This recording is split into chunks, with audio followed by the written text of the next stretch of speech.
কিয়ামতের মাঠে যখন থাকবে সবাই ভীত, হাফেজদের মা বাবা তখন হবে সম্মানিত।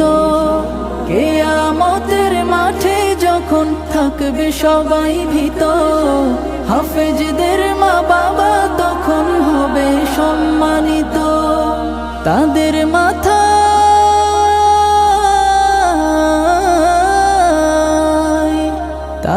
মাথায় নূরের মুকুট দিবেন রহমান, যাদের বুকের মানিক হলো হাফেজে কুরআন, হাফেজে কুরআন, হাফেজে কুরআন।